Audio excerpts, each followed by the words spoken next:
Depuis le début d'année, Fred Vasseur a su imposer son rythme et sa vision dans l'équipe. C'est une équipe qui est de plus en plus efficace.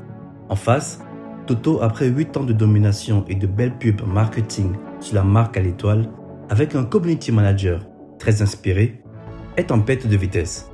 Tout le budget semble avoir été dépensé sur la communication, même si certains fans se voilent encore les yeux.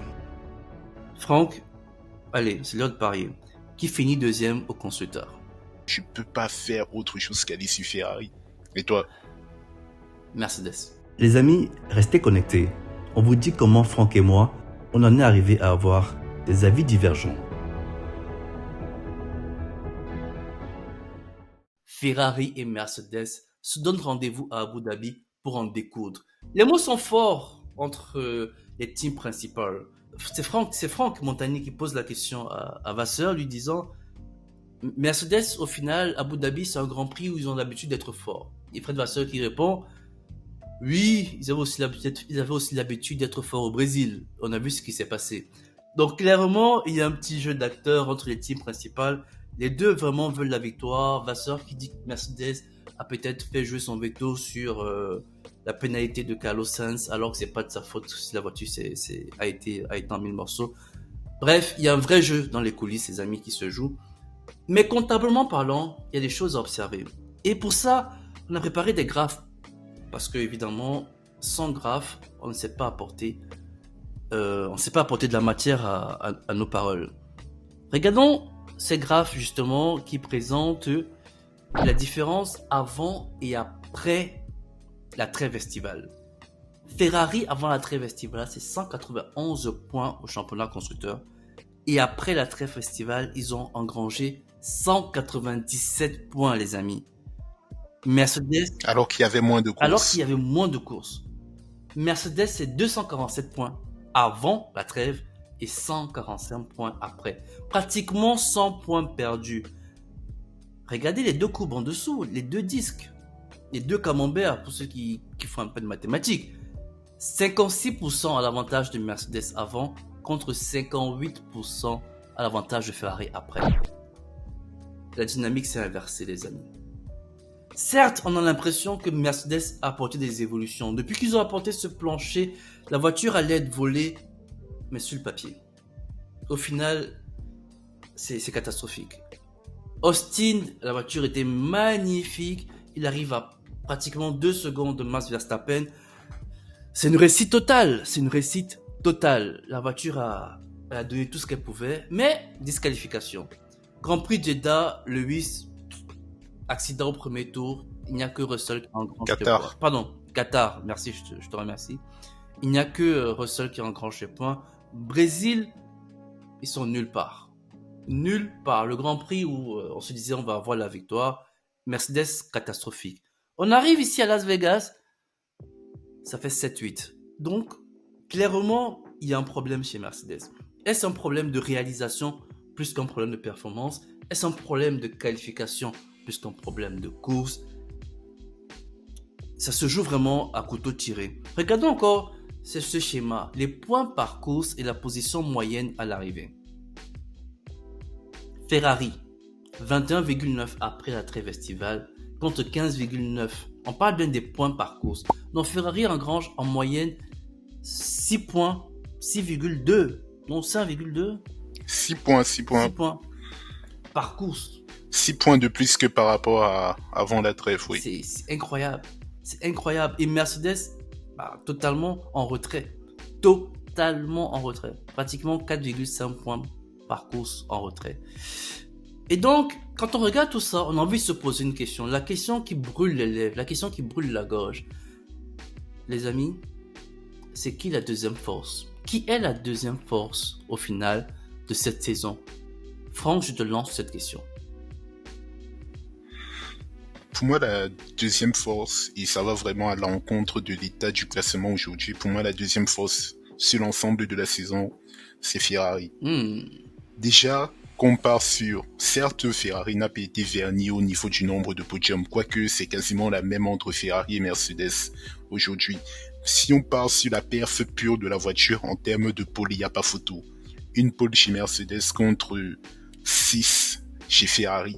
Et je ne compte pas le nombre de fois où Ferrari est passé à un demi-dixième de Red Bull de prendre une pole. Donc déjà sur la perf pure, sur le tour, c'est côté Ferrari.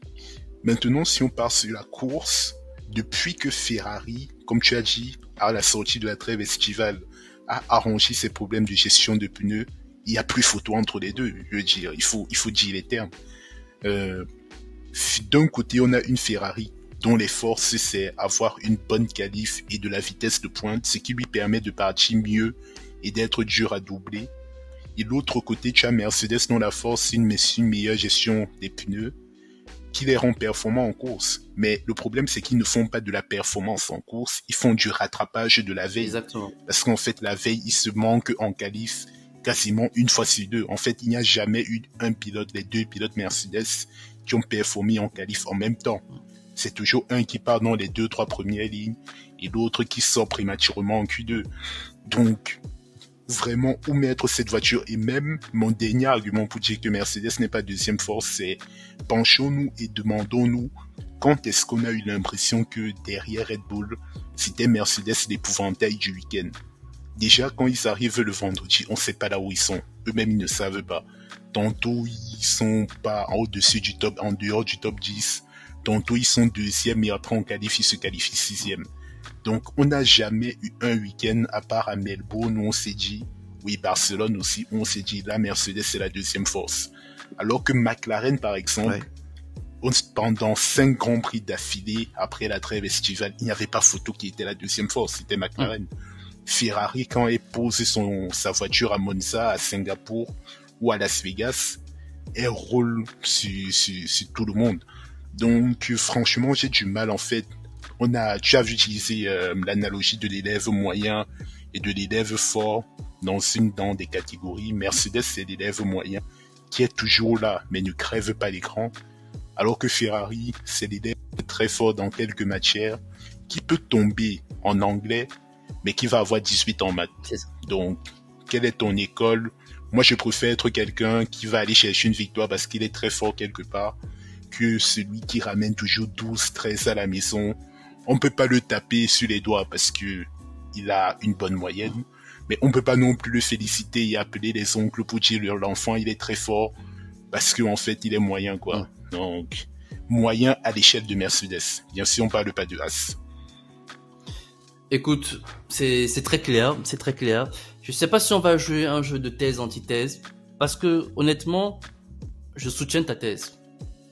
Pour moi, c'est Ferrari la deuxième force. Je pense que c'est aussi une histoire de dynamique. On a l'impression que Ferrari comprend mieux sa voiture par rapport à Mercedes. Si aujourd'hui on pose la question, qui crois-tu qui pourra lutter contre Red Bull l'année prochaine? J'ai envie de dire Ferrari directement parce que je ne vois pas la Mercedes comme une vraie force en fait. Même si comptablement parlant au championnat constructeur, ils ont l'avantage aujourd'hui, un léger avantage, 4 maigres points. Ça veut pas dire qu'ils sont une force en fait. Moi, c'est comme ton analogie est parfaite, hein, l'analogie de l'élève. On est moyen, un autre fait des performances en dents de scie, et au final, je me retrouve devant lui. Je suis pas plus fort que lui. Non, je suis moyen. Et si un jour on a besoin de moi on a besoin de prendre une référence, on prendra jamais en référence quelqu'un de moyen. On prendra toujours celui qui avait les meilleures notes. Donc, Mercedes pour moi n'est clairement pas la deuxième force. Et puis, il s'est tellement alterné la deuxième force au cours de la saison. À un moment donné, c'était McLaren qui venait totalement en force. On a même fait des graphes pour montrer à quel point McLaren est très très fort cette saison. Mais Mercedes n'a jamais montré... n'a jamais brillé. Ça n'a jamais été fulgurant. Il n'y a aucun grand prix où tu arrives. Ça n'a jamais crevé l'écran. Ça crève pas l'écran. Il n'y a aucun grand prix où tu arrives. Tu dis, cette fois-ci, Mercedes va briller. Il y a des gens qui se sont essayés au Brésil, ils se sont rongés les doigts. Donc, tu peux pas parier sur Mercedes pour 2024. Et même, quand on regarde, est-ce que même Ferrari, on pourrait parier pour 2024? Je me mettrais même un petit bémol. Parce qu'au final, aujourd'hui, Ferrari fait presque, je dis bien presque, jeu égal avec Red Bull. Mais c'est une Red Bull qui n'a plus évolué depuis pratiquement la moitié de la saison. Depuis pratiquement la trêve estivale. Il y a peut-être une évolution après la trêve estivale. C'est une voiture qui n'a plus beaucoup évolué. Moi, j'ai peur de ce qui arrivera l'année prochaine. Parce que si les gens ne font pas de grands bonds de développement. Moi, j'ai l'impression que Red Bull l'année prochaine, elle nous met encore 1 seconde 5 d'écart en qualification à Bahreïn. Donc, j'ai peur pour 2024.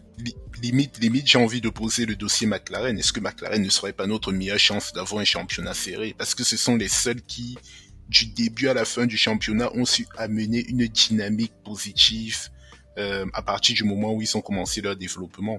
Est-ce que c'est pas eux le sauveur de l'intérêt de la saison 2024? Je te vois grimacer. Maintenant, explique-nous pourquoi. Non, depuis quand l'élève copie le maître, il dépasse le maître? Non.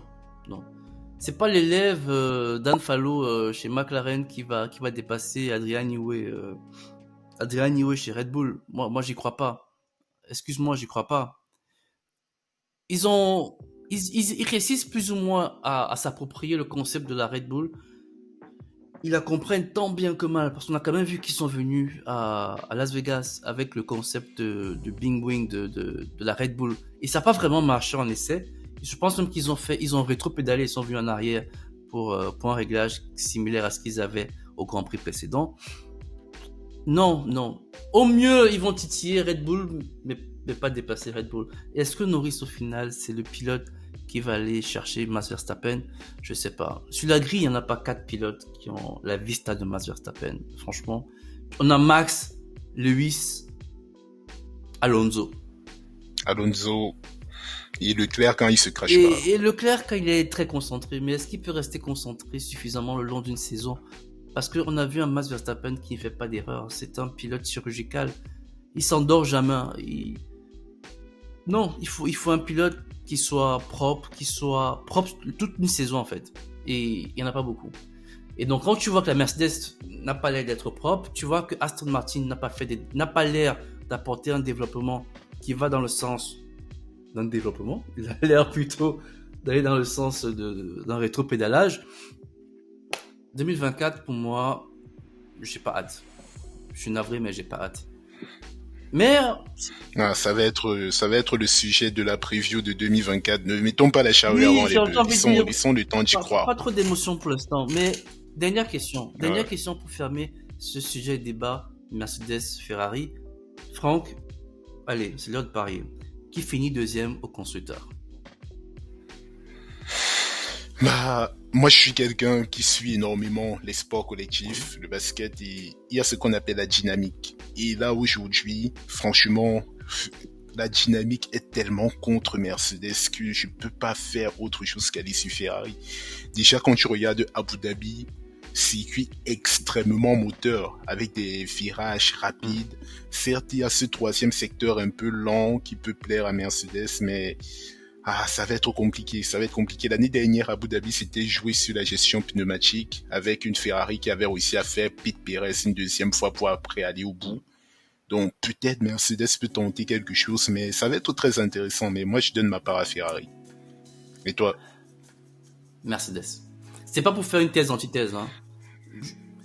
Non, bien sûr. Ton argument est fort, mais je crois que ces deux pilotes-là, Lewis qui fait parfois preuve de désinvolture en qualification, il va se réveiller à Abu Dhabi. Parce qu'il a quand même un combat à gagner. Certes, la deuxième place, ça n'a pas dit grand-chose, mais je rappelle que l'année dernière, il était troisième. Donc, un rang en plus, c'est peut-être signe d'une progression. Même dans le cœur de l'équipe, ça rassurait l'équipe qu'ils ont quand même produit une W14B intéressante.